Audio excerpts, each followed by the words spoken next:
24 de abril es el día en que se conmemora cuando se detuvieron a 235 miembros de la comunidad armenia de Estambul, y de allí en adelante creció el número de detenidos y el número de deportados forzosos y exterminio de armenios. Se conoce como el genocidio armenio y abarcó desde 1915 a 1923 durante el entonces todavía Imperio Otomano. Turquía niega las masacres y no admite que se trató de un genocidio. Dice que no cree que fue un plan de exterminio masivo, sistemático y premeditado, aunque sí lo fue. Lo importante es que en los últimos años varios países han reconocido oficialmente este genocidio armenio. Y para conmemorar esta fecha, estamos en comunicación con Nicolás Zambucuyan. Él es director de Política Institucional del Consejo Nacional Armenio en Buenos Aires. ¿Qué tal? Buenas noches, señor Zambucuyan. ¿Qué tal? Buenas noches, Telma. Bueno, le quiero comentar que este programa, Voces del Mundo, es un programa que se escucha no solo en Buenos Aires, en Argentina, sino en todo el mundo hispanohablante, ya que sale por Internet.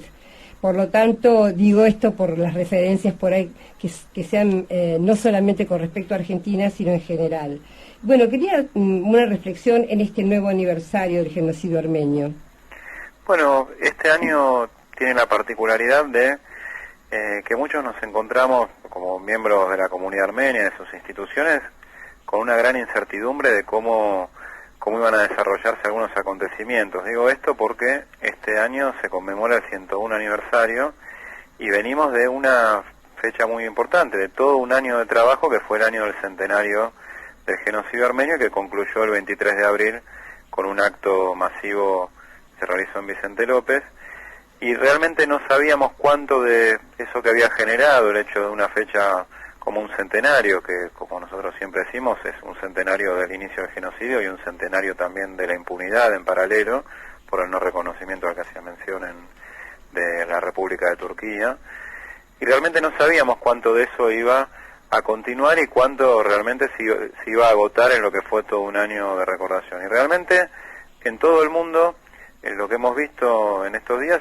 es que no solamente no se ha desvanecido ese entusiasmo por seguir reclamando que el centenario generó, sino que en algunos casos hasta se ha profundizado. Yo particularmente vengo de la movilización recién que se realizó frente a la residencia del embajador de Turquía, y fue realmente muy masiva y muy contundente. Este año también tuvo la particularidad de que encuentra a una República de Turquía donde innegablemente su conducción, su gobierno, el gobierno de Recep Tayyip Erdogan, se encuentra en una etapa de descrédito absoluto hacia la comunidad internacional.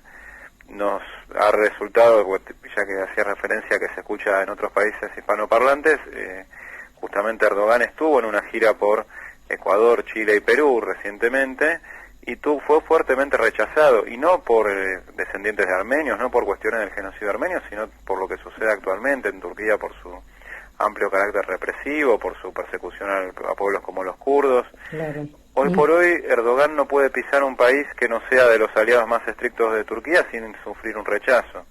En ese contexto, la visibilización de algunos temas, como es el del genocidio armenio, se ha profundizado en este año también, incluso con el ingreso en el Parlamento turco en las últimas elecciones de diputados del Partido Democrático del Pueblo, que en general se lo suele mencionar en los programas que específicamente no tratan las cuestiones internacionales, como el Partido de los Kurdos, pero es un partido que incluye a otras minorías también, que incluye también la problemática LGBT, y entre esos diputados que ingresaron hay algunos de origen armenio, pero en general ese espacio político ha tomado la reivindicación del genocidio armenio, y en general el campo popular en Turquía ha tomado la cuestión del genocidio armenio como una causa más, y se expresa en toda movilización, en toda manifestación que se realiza. Entonces ha sido un año muy fuerte también, y este 24 de abril uno mira lo que se dio en todo el mundo, el tipo de pronunciamientos que hubo, y se da cuenta que el centenario fue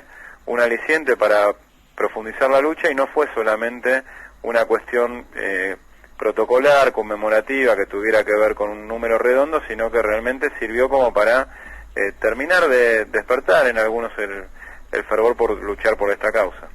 Y sí, también conocerla, ¿no? Porque muchas veces hay desconocimiento. En nuestro país, en Argentina, hay una colectividad armenia muy importante, creo que también en Francia y en Estados Unidos, pero tal vez en otros países es menos conocido. Sí, justamente en Argentina, en Uruguay también, que fue el primer país en reconocer el genocidio, estamos pensando también en Francia, en Estados Unidos y en países más cercanos a Armenia, la temática es conocida. Es cierto que por fuera de esos países es un tema que se conocía bastante menos. La realidad es que desde que el Papa Francisco puso el tema en agenda para la conmemoración del centenario, empezó también a haber un interés de este tema en otros países, y también hay que decirlo, hay que reconocerlo, el trabajo de la propia embajada, las propias embajadas de Turquía sobre reaccionando ante declaraciones de políticos locales, ha puesto el tema en escena en más de una oportunidad, porque para Turquía es una cuestión tan sensible la del genocidio, que en algunos casos que para quienes seguimos la causa fueron declaraciones que pasaban desapercibidas, nos terminábamos enterando por el rechazo que generaba, o el intento, o los llamados a consultas de embajadores por parte de una cancillería turca, que no sé si todos recordarán, acusó al Papa Francisco de haber hecho esas declaraciones por haber estado bajo la influencia del lobby armenio de Buenos Aires mientras era obispo en la capital federal. La Cancillería de Turquía expresó eso en un comunicado. Entonces, ante una diplomacia que se mueve como un elefante en un bazar y de un gobierno con total descrédito, eso ha colaborado también, a pesar de que no era la intención original, imaginamos, del propio Erdogan, a que se difundiera más la temática en países donde no hay fuertes comunidades armenias. Claro. Sabún Cuyán, Néstor Restivo los saluda, ¿qué tal? ¿Qué tal? Buenas noches. Lo quería traer un poquito más a la actualidad porque, más allá de lo que ha sido el genocidio armenio, lamentablemente en la humanidad siguen habiendo situaciones, no iguales, pero digo, lo que está sucediendo, por ejemplo, en el pueblo sirio, ¿no? Con cerca de 400.000 víctimas y todo el tema de los refugiados, en una zona del mundo cercana, de alguna manera, a Armenia. ¿Cómo están viviendo los armenios la crisis humanitaria que se está dando en esos países? Bueno, es muy interesante la pregunta porque Siria no solamente está geográficamente cercana a Armenia, sino que Siria es un país donde había población armenia antes del genocidio. Es un país que donde los armenios tienen una fuerte presencia, incluso han tenido representación institucional, y la crisis que se está viviendo en esos países ha llevado a que muchos se refugiaran en Armenia y también en la República de Nagorno-Karabaj, que es un tema que hoy está muy caliente por la reapertura del conflicto bélico con Azerbaiyán, pero realmente algunas etnias, como la etnia yazidí, por ejemplo, que es un grupo que es perseguido denodadamente por el Estado Islámico, se ha refugiado en Nagorno-Karabaj, y nosotros tenemos una doble cuestión con la crisis humanitaria. Una tiene que ver con, efectivamente, la posibilidad de albergar a algunos de los que están, en algunos casos podríamos decir retornando, pero sus familias vivían hace varias generaciones en Siria, y otra tiene que ver con una cuestión un poco más sutil, pero que para la comunidad armenia, para los armenios en general del mundo, se vive se mira con mucho recelo, que tiene que ver con este canje que está haciendo Turquía con la comunidad europea, podemos decir de alguna manera, o que está intentando, que es suprimir algunas de las consideraciones que la Unión Europea le hace sobre los derechos humanos y sobre las posibilidades de atacar a algunos de sus propios ciudadanos, como es el caso de los kurdos, con la posibilidad de recibir a los migrantes y tener de alguna manera ser un paliativo para la crisis migratoria. Erdogan, de hecho, cuando estuvo en esta gira por Sudamérica, por estos países sudamericanos que comentaba antes, explicitó en algunas conferencias que ese era su objetivo, que para él terrorismo era una palabra que abarcaba también a espacios políticos que otros no consideraban organizaciones terroristas o lo habían sacado de sus listas, y que si él le permitían barrer con eso, podía construir incluso ciudades para los refugiados. Con la crisis que se está viviendo en este momento en el Mediterráneo, este tipo de promesas hacen que una Unión Europea, que ya no tiene el poder y la influencia diplomática que supo tener otras veces en esa región, lo vea como una posibilidad, incluso para suavizar un poco los resquemores que hay con su ingreso a la Unión Europea. Entonces, esos dos esos dos temas a los armenios en particular nos están preocupando. Por supuesto, y bueno, es cierto lo que dice en relación a ese trueque, ¿no?, de Turquía y la Unión Europea con la tremenda crisis humanitaria que se está produciendo por los ataques a Siria. Bueno, muchísimas gracias, Nicolás Saguncuyan, por esta comunicación con Voces del Mundo. Muchas gracias. No, el agradecido soy yo y para cuando necesiten siempre dispuesto. Gracias. El director de Política Institucional del Consejo Nacional Armenio en Buenos Aires.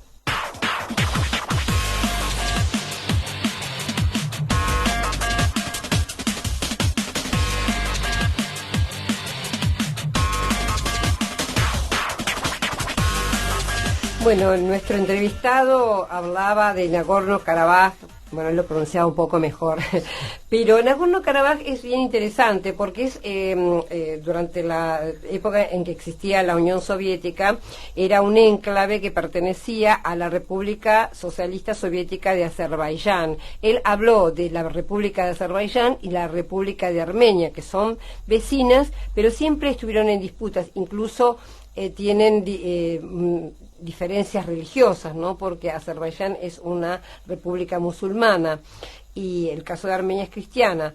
Así que siempre hubo algunas disidencias territoriales y de este tipo, y cuando empezó a resquebrajarse la Unión Soviética en el año 1991, Nagorno-Karabaj se constituyó en una zona de litigio, pero fue bien interesante porque en plena crisis, recordemos que la crisis empieza en agosto de 1991 cuando hay un golpe contra Mikhail Gorbachev, pero la disolución empieza en diciembre de 1991, la disolución de la Unión Soviética. En esa época, en Nagorno-Karabaj hacen una votación, la mayoría de sus habitantes son armenios, y en esa votación gana el voto independentista, es decir, se convierten en una república independiente. Hoy lo es decir, no es reconocida como tal por las Naciones Unidas, pero asimismo se considera una república independiente. Y la referencia que hacía nuestro invitado a una pequeña escalada que hubo en estos días de abril, a comienzos de abril, entre el 2 y el 5, sucedió esto después de más de 2 décadas de estar pacíficamente controlado, estable la región. Bueno, hubo una nueva escalada con un alto el fuego el día 5, a pesar de que las noticias que vienen desde allá, desde esta parte del mundo, es que hay quiebras de la tregua, pero por el momento está controlado. Entonces, esto es interesante pensar cómo esta pequeña región del mundo fue tan históricamente importante en el 1991 y hoy sigue otra vez llamando la atención de las noticias mundiales.